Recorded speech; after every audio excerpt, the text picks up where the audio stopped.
call when you speak. So as I was saying, I'm the public health nurse for the city of Lawrence, and I'm doing communicable disease, mainly tuberculosis cases. The city of Lawrence usually has some GI illness, nothing major, nothing related to an outbreak. What do we have is a little bit of an outbreak on tuberculosis, and doing investigations as we speak, a lot of active TB cases. Active TB cases in a regular city is about 3 or 4. We have in between 8 and 12 cases, and on a regular basis, which we have to follow with direct observation therapy, also with home visitation, with referrals to different TB clinics. Unfortunately, the state is gonna give up the TB clinic in Lowell, which is gonna make a lot difficult for my patients to go to Boston. Boston Medical, Leahy Clinic, and Children's for the kids. So if the family has active TB, like the mother, the father, and the child, which I have two, they are gonna go to a different clinic in Boston at Children's. So I am imploring the city of Lawrence to do something about it. I really am asking the hospital, I'm asking the Greater Lawrence Family Health Center to help us develop something in the area. And that's been my focus ever since I started meeting with the people at the different clinics and hospital settings, because it's $50 to go to Lowell on a taxi one way. It's $400 to go to Boston. So I'm like, they cannot go, they don't have transportation sometimes because they are active cases. So mind you, they cannot go on a public transport. If they, they can wear a mask, but if they have been treated a couple of weeks with the medication. So this is my report for today. I think it's been a number of years since Lawrence had a TB clinic, probably about 10. More. But I mean, of those 8 patients, I wonder how many have Mass Health, which they can certainly get a PT1 transportation voucher. Some of them do, some of them don't. And the state will cover the cost to Lowell, but recently they haven't been able to cover the cost for the contacts, only the active case. So you have an active case, which is probably the father, and then the mother and child will have to look, either they go together, and if they gotta go to Boston, that's another story. Do you know if Marie Turner is still working for the Department She's of Health? still working for Boston, Global Population Health, which is the TB division. Have we reached out to her? And Yeah, she knows, yeah. she doesn't want to come up here once a Well, month? I don't know what the politics is in Boston. Yeah, I don't know. She was quite willing back in the day, and she was our go-to infectious disease individual that made all the recommendations for our TB patients. Right. And for an active case, you have to have a pulmonologist or an infectious disease doctor to see them. So it's not just any doctor, so. Okay, thank you so much for the update, Thank you. Ms. Aguilar. Next, we're going to have a tobacco control update from Caesar. Yeah, Caesar Punch, I'm Tobacco Control Director for a collaborative of the city, comprised of the cities of Lowell and Lawrence. On March 7th, we had 5 sales to minors, tobacco to minors. 3 of those establishments have requested an appeal. 2 have paid their fines. On March 18th, we had 4 sales. They all paid their fines. And then on April 7th, we had 4 sales. 3 have paid, 1 have requested an appeal. All of these 13 sales would require a hearing before this board for a possible suspension of that tobacco permit for at least 1 day, as decided by this board. The issue now is that, I mentioned that to Stephen and to Pat as well, the city of Lowell has been hacked, so we have been without computers for a few weeks now, and haven't been able to prepare these hearings because I don't have access to my computer. So at some point, we're going to have to bring all these 13 establishments before this board. Some will be to request, some will be to process an appeal as to the facts of the actual violation. The others will be, for you to decide as to whether you're going to suspend them for 1 day or for up to 30 consecutive business days. We continue doing the inspections in the city, meanwhile. And the last time I was before this board, we had some tobacco permit suspension hearings, and the board decided to suspend a few tobacco permits. All those suspensions were carried out without any incident. Are any of these 13 establishments, are they second offenses or all first offenses? I don't want to, well, let me check, and I can give you the answer in a couple. Okay. Well, just for the record, our next Board of Health meeting is going to be June 13th. So if we could certainly bring them all in that day. Yes, I'm crossing my fingers. Okay, if not, we'll push it to July. Yeah, I believe that all of these are first offenders. Okay, very good. Thank you, Cesar. Thank you. Also, I would like to speak about the change of language in regards to tobacco use, or at least discuss it. But that has to be on the agenda, so we'll put it on the agenda for June. If it's not on the agenda, I don't think we can talk about it. Can we put that on the agenda for next? Is it regarding private clubs? Yes. Okay. Tell us, Melda, how you want to word it on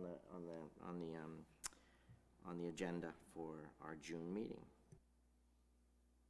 Okay, is there anyone here that we didn't have any public comments or public participation, but I do want to open that up to any individual that would like to come before the board. I don't believe there is anybody here, so I think we can move on to new business. Okay, Roger. Good evening. My name is Roger Farah, and I just had a question for the city's nurse. What is the requirement, or what does the city, or what do you need to be able to have the TB clinic? I can answer that. You need someone, a specialist in tuberculosis, an infectious disease specialist. You need a pulmonologist. You need a facility that's willing to do x-rays and basically host the tuberculosis clinic. The problem I think that we've had in the past is there's one expert in the state that we had been working with, and I think she was spread so thin that she could, and plus our numbers weren't, it was like 4 or 5 patients a month. So that's been the challenge. It's staffing the tuberculosis clinic with the appropriate experts. That has always been the challenge. So it's not like a location, or it's not like a place that, can you do it out of like the Great Lawrence Family Healthcare, they have that clinic, that bus, or that trailer, the medical trailer? I think the complication is you need an x-ray facility, because all these patients need to have chest x-rays during the clinic. Okay. And then you need the experts to be present. Okay. I don't think it's so much the facility as having the appropriate facility and the appropriate, experts. Okay. Thank you so much. Thank you. Okay, briefly we're going to call Ethan Mascoot up to the podium to discuss the new housing codes effective on May 12th of this year and how those will affect our health department. Okay, great. Good evening, everyone. Thank you for having me here. Excuse me. As we mentioned, there is a new housing code that went into effect last week on Friday. So in essence, really Monday is the rollout of the new housing code. Just want to give you a quick background about the old housing code and why we have a new housing code. The old one has been essentially unchanged since the 1970s when it was written. And it was first developed because of a legal concept called the warranty of habitability, which means that the landlord warrants that the structure that a tenant lives in is habitable. And the definition of what is habitable is what the housing code defines. So it's the definition, or it's the minimum standards for human habitation. I said before that this code has not really changed since the 1970s, and the state went through about a 20-year process of revising this code because the number of stakeholders, the number of issues regarding the code. I would say, parenthetically, the code is still not perfect, but there's a major improvement and there's some major changes, which is going to take some time to transition to. And I want to just highlight some of those changes for the board. In addition, as you can well imagine, if you have a seasoned inspector, they've been working under the old code for a number of years, if not longer. So it's going to take a while again to sort of get used to this. So the new code, everything has been renumbered, so nothing in the code matches the old code, regardless. So even things that have carried on, whether it's such things as hot water or appropriate lighting or what have you, it's all new numbering systems. So everyone has to learn the new numbering system. Why they did that, I have no idea. But Similar to the exits on Route 93 and there Route you go. 95. Exactly. I think it's probably No rhyme or reason. Dr. Gordon is probably the same individual who did the exits they hired to do the code renumbering. But there's certainly no public health reason why the numbering has changed. But it has. So it's a logistical challenge or an administrative challenge to bring everyone up to code there. But now, what really matters here, though, is what are some of the changes here in the code and why does it matter? Now, I just want to review with the board why the code exists. And it says in the purpose of the code, and I'll tell you exactly what it says here. One is to establish the minimum standards, as I mentioned before. So these are the standards that are minimum, not maximum of minimum. So you, the board, by the way, if you so choose, at some point you ever want to add to this code, you can with the Board of Health regulation. I'm not suggesting you do that at all or now, but it's something to keep in the back of your minds. You have the authority to do that if you feel that Lawrence needs additional protection under the housing code. The other reason, another purpose, there's three purposes.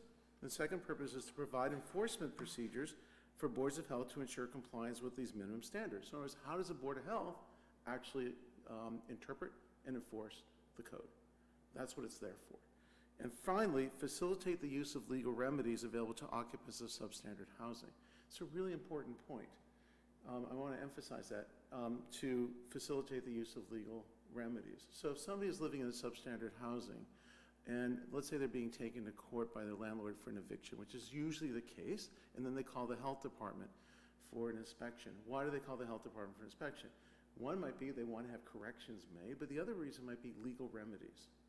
Legal remedies meaning the tenant can file counterclaims against the landlord, saying, landlord, you did not provide the minimum standards as set by the code. And that's what a counterclaim is. And if the counterclaims are significant, there could be penalties to the landlord, or even the tenant could be awarded possession of the apartment and perhaps even rent-free for a period of time, depending what the court decides as part of that eviction process.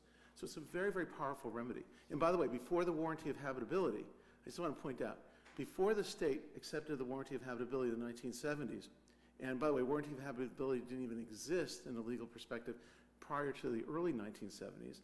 And believe it or not, back even in the 1940s, or a little bit earlier, in Massachusetts, if you look at the earlier codes, they were not public health codes, and it even says in the code, if the building were to burn down, let's say you signed a lease for an apartment and the building would no longer exist, the tenant was still responsible for paying the lease because the landlord still provided the land, not the building, but the land.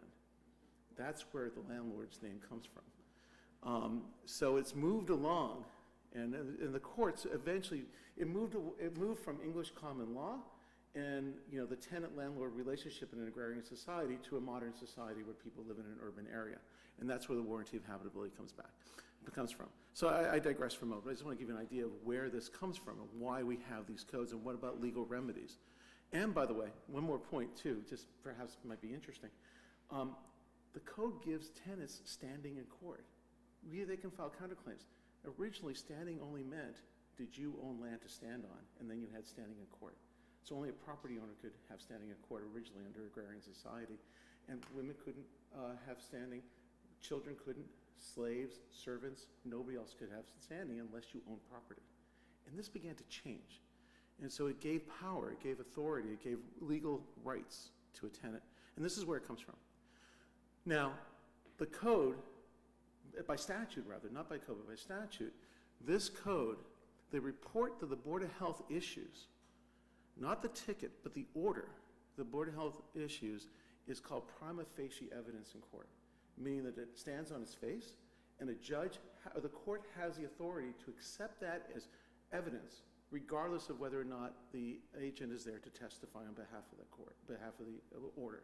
Quite often you want to have the agent there to testify, but that order is extraordinarily important. It is critical. And by the way, as you go further in the code, I just want to move on. For example, it's common, not just here in Lawrence, but elsewhere too. There's been, depending on who's doing this and who receives the complaints, people will say, well, there's a common response, well, they're already in court. Why do we have to go and do the inspection? Because the courts are taking care of it. Well, actually, that's not true. In fact, the code now clarifies that and it expressly says in the code, regardless of what legal action is taking place between landlord and tenant, the Board of Health must, not may, but is required to respond to the complaint and do an inspection. It says clearly in black and white, in English, in the code. And this is different from the other code because the code was, it was always there, but it didn't say so specifically because of so many problems in terms of interpreting and enforcing the code. All right, so what are some of the big changes? Moving ahead. I want to point out actually three big changes. One of the most important ones, at least in my view, working with the code for decades, in the section for condemnation, under the old code, even if the Board of Health were to condemn an apartment, the Board of Health had absolutely no authority or standing in court to say to the landlord, you shall provide alternate or comparable housing if you are displaced because of a condemnation, or you're living in an illegal apartment, or whatever. Or also, if the repairs are so extensive that the tenant must move out and lose possession of the apartment, then we still didn't have the authority to go to court and ask the court to force the landlord to provide alternate housing. In other words, the tenant lost possession of the apartment and they were on their own. They could still file a different kind of claim, but that would take years. It's not a summary process claim. Now, under this code, the change here is if the Board of Health follows the exact process for condemnation, finding the unit unfit for human habitation, and does everything according to the procedures, the Board of Health can order the landlord to provide comparable, suitable housing. It's untested, it's not been litigated yet. I would imagine, I predict, this is my prediction, that it is going to be litigated quite extensively. And certainly open to abuse. What's that? And yes.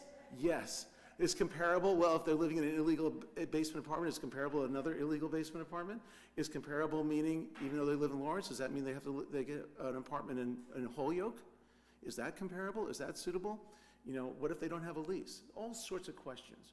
But this is in the code now. This is huge. But the only way they can exercise that authority, that power, that counterclaim, is if the Board of Health does its job and provides an accurate and thorough completion of an inspection report. Without that, the tenant is basically lost and cannot use that as a counterclaim or as leverage to protect the tenant. And that's one of the reasons the code exists. Okay? Moving along, another section of the code. I'm sure you're aware, and as a doctors in the medical profession, you have patients that come in all the time and say, well, I have mold, and mold is killing me, and mold is this and that. Mold can be dangerous. Mold can be a problem. However, there are no standards, regulatory standards for mold, regulatory standards of how to test for mold. There are no certified laboratories for mold and the like. However, it's the Wild West out there, and people have their mold inspectors or mold remediators that come out, and they actually, people hire them, and people use mold inspections to determine whether or not there's mold. The state has now determined in the code specifically and says a mold inspection cannot be ordered by the health department, and also a mold report cannot be used as evidence of mold. What they're using is excessive or excess moisture. So among the things we're doing, which we've done anyway, at least I've done when I train inspectors, we never look for mold, we look for moisture, because without moisture, mold can't grow. So we're really looking for is leaking roofs, poor plumbing, other problems with water, okay? And so what we're now training, we'll be training the inspectors for how to appropriately use a moisture meter. A simple tool, about a $70 tool, that they will be trained to be using. And then they can record in the report what they got for a moisture reading. And that could help support a moisture level, you know, an order to repair or to correct excessive moisture. They used to, as I said, they used to call it chronic dampness, so sometimes I might fall into the old terms, but bear with me. That's another one of the changes. Another change, another significant change, is dealing with pest control and how to do an inspection and how to determine what pest control is and ordering the landlord to hire appropriate remediation or correction of an infestation. So that's in there too. They've also many, many smaller changes as well, but still significant. So for example, I'll give you one on trash, because I know trash is a major issue here in the city as well as elsewhere. Until Friday, if a person lived in a two-family building, then the individuals living in that two-family building were responsible for the whole trash pickup and the trash remediation and the barrels and the like and the receptacles. Under the new code, even if you live now in a two-family, it's the landlord's responsibility. So they've lowered that threshold, for example. Now, that might seem like a simple thing, but that's significant. And there's a lot of examples throughout the code. So I just want to point out, I just want to introduce the board to that. And if it works out well, there have been a number of times here in the city, and I'll be perfectly frank with you, hopefully most of them before I came here, where people were being displaced out of their apartments without due process. In other words, a code inspector would see a family living in an illegal apartment. Well, an illegal might be illegal to zoning, but it still might be okay by housing code standards. In other words, there still might be enough light, there might be enough space, what have you, but it's still illegal because it's not zoned for it. But still, if they need to be, or it might be unfit for human habitation. Well, if it is, rather than just simply order them out because, oh, they live in an illegal apartment, no, my training for the staff is part of, they must follow the legal procedures. One is because they should be afforded those legal rights. They should have the right for a hearing in front of the Board of Health. And by the way, if there is a condemnation, you must hold a hearing. You have no choice, you have to do that. But in addition, it also provides them the legal remedies, the ability to exercise their legal rights as defined by the state of the Commonwealth of Massachusetts. And I think that's part of our role here in town, in the city. So I just want to give a brief overview of the code. There's a lot more. We could spend a couple of hours. I just gave you a full semester's course in 20 minutes. Thank you. Don't go anywhere. Okay. We want to just quickly have you discuss where we're at with the reorganization of the health department. Oh my God, that's another 2 hours. We have. Let's keep it to 5 minutes I at shall. this meeting. I shall. My hope is this, very quickly. I know, Dr. Gorin, you were part of some of the initial meetings, but obviously the board was not represented, not because there was no quorum. The bottom line is this, back in April, I think 20-something, the mayor had approved the appointment of Ms. Melda Perez to be the new director and the agent for the health department. In other words, essentially take ISD and divide it into two. That's a process. It's a very difficult process to occur, but that was the decision made, and Ms. Melda was provided with the appointment of the health director. And she answers directly to, by the email, she answers directly to the mayor, not to the ISD director, not to the building commissioner. Now, there are some bumps along the road. Ms. Melda might want to speak about it, but there are some definite bumps because this is a major, major change. And I'd rather have Ms. Melda, if I may, speak to that. If she would like, and if it's okay with you, the chair. But I'm excited by this. I want to point out, I'm excited by this because there have been a lot of numerous problems in terms of when you combine the two together, it creates many, many challenges. There are challenges when you separate them as well. But I'm looking forward to it. I think you have some really very eager, very passionate, very capable people on staff that are willing to really try to make a change here in the city. And I think there's some good opportunities. Ms. Melda, do you want to speak about that at all? Not at this moment. I think it's the right time to do so, but maybe in the future we can speak with all the opportunities that we may have. I'm hopeful that the changes about to happen maybe for the benefit of the residents and the community. There's one thing I'd like to request, this is on the same topic, and there seems to be, as I said, it's a bumpy road.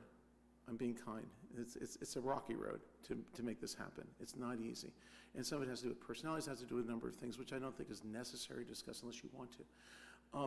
But one thing I would request from the board, and that is, with all due respect, Wismelda is now the agent for the board, and I think that should be reconfirmed here at the meeting.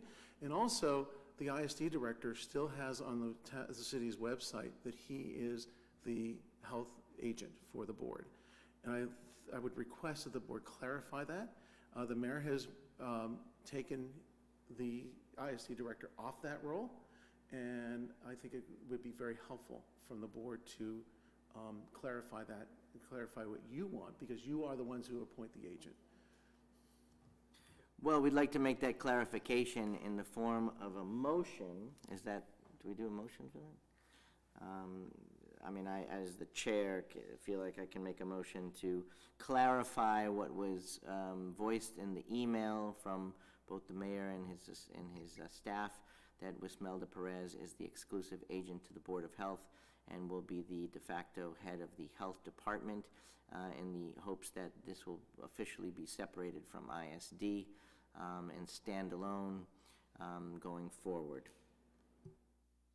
I second the motion. All in favor? Aye. Aye.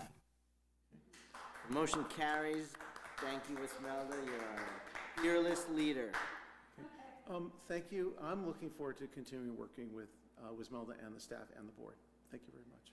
And in regards to the changes in the housing code, it sounds like it's time to get out of the business of being a landlord. Or at the very least, get your damn occupancy permit before you rent your unit. And be a good landlord. You can be a good landlord. By all means, that's clear, but getting an occupancy permit means you're preparing a habitable unit that you know, we see in the board over the years too many housing disputes because there's claims and counterclaims and claims of malicious behavior, and a lot of these landlords are in a position of weakness because they never got their occupancy permit. So, you know, we certainly want protections for tenants. We don't want people living in squalor. We don't want people evicted or displaced unjustly, but we also have to look out for many of our landlords that are local residents. They're not all slumlords, and very often they live in the units above, and this is how they pay their mortgage. And so this, I've seen over the 20 years that I've been sitting here that this is not always one-sided. Okay, let's go to old business. Our dear friends, Punta Cana to go. Come on up. Good evening again, Mr. Chairman, Wismelda, Stephen, Pat.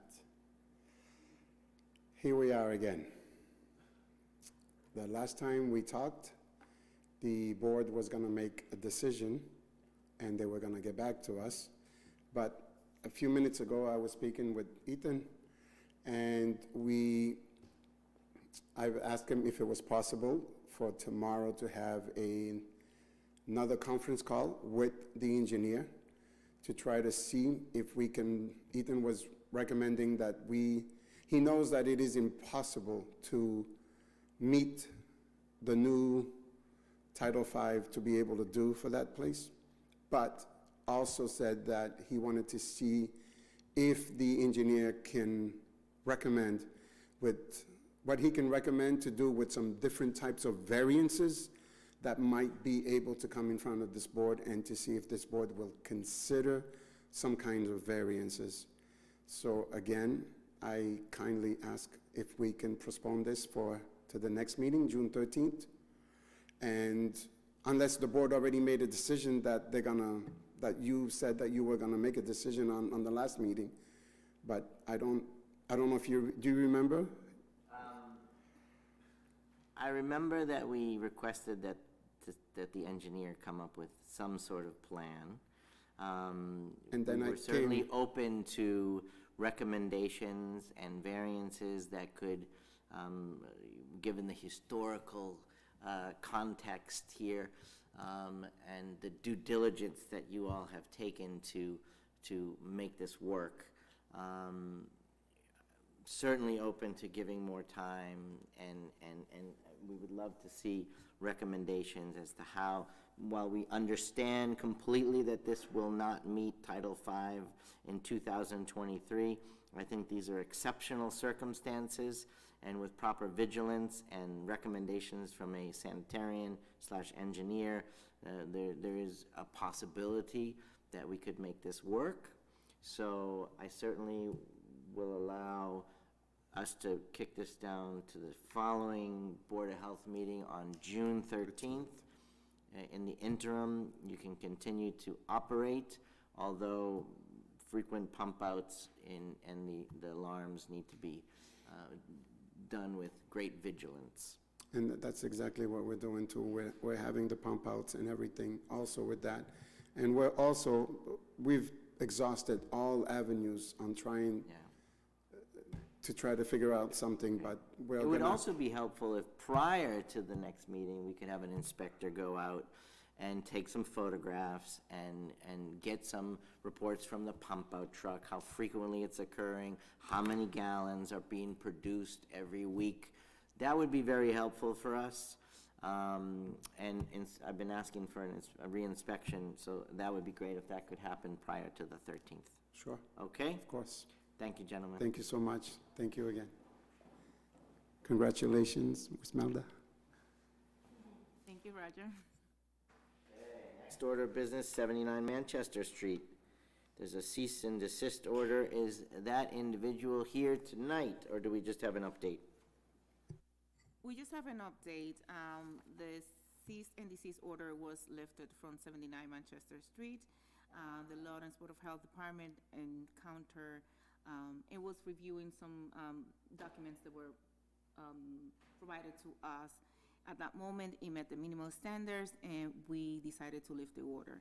Now, the recommendation was for the soil to be removed according to the conditions and all the recommendations the Conservation Board had in place, and I think it was conducted like that. I have a Excellent. picture to show the removal of the soil. Okay, that's great. Okay, we're gonna move on to our 144, 146 Water Street. We have a hearing. So 144 and 146 Water Street was occupied by two individuals back in February when we first approached this place. The house was uninhabitable at that time, didn't have hot water, didn't have gas, natural gas, or any other requirements to be considered to be habitable. And at that time, we were requiring the person who just owned or obtained the house to have those provisions for the individuals.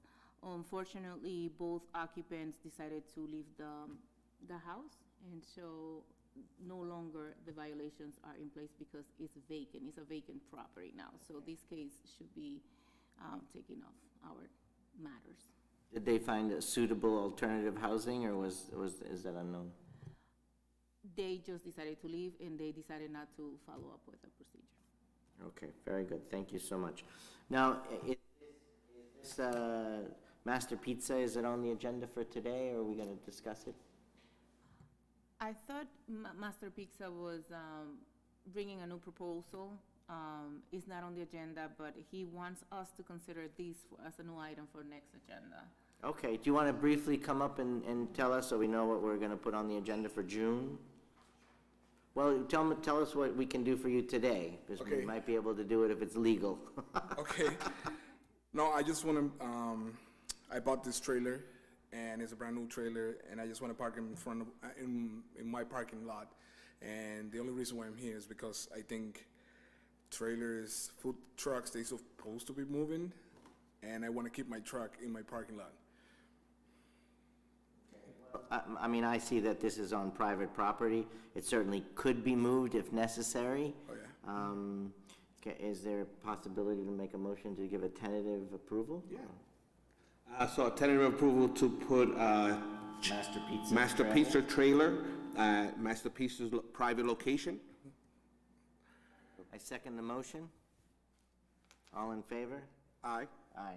All, motion carries. Good luck, and I hope you have great success. I'm gonna come try your pizza. Thank you. Burgers. What's that? Smash Burgers. Oh, it's burgers. Oh, it's smash burgers. What are your hours you gonna be working? So the same hours that I work at my restaurant.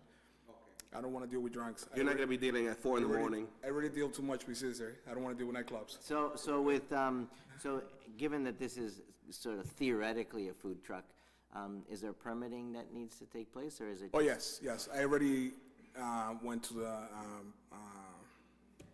inspection and everything to have everything set up. It's just you guys what you guys did to grant the permit for me to leave the truck parked right there, the trailer. What's the address? 394 Broadway. Okay. Oh, yeah. Pizza by Ozzy, back in the days. Nice, okay, I well, believe great. that, just to clarify your request, you want a variance that the truck can stay in place at your parking lot. Yes. Because right now, the ordinance that we have in the city, trucks are supposed to move every 20 minutes, or to be 150 feet away from other food establishments. But because it's his own food establishment, and he's helping himself with, kind of like driving his businesses in another way, it's very innovative. I love it. I love the idea. I think what he's asking is, instead of go to another place, he have his parking lot, and he use his parking lot. Yeah. I certainly don't see why not, but I don't think we need to make a motion. So just in case, if I want to stay an hour over, there's a problem with that? You wanna repeat yourself? If I want to stay, like, I close at 1 o'clock, so if I want to stay to 2 a.m., With food trucks, we allow food trucks to be open until what time? in the city, Yeah, 24 hours. okay, so you're bound by the same rules, so Okay. knock yourself out. Okay. Ethan, you cool with that? You gonna go get a smash burger at 1 a.m.? No? So I'm all set, right? I don't have to come Yes. back for the next meeting. You're all set. Thank you so much. Get any problems, we'll write you a letter. I got to talk to Caesar to see if he give me a hookah spot in Lawrence. Thank you.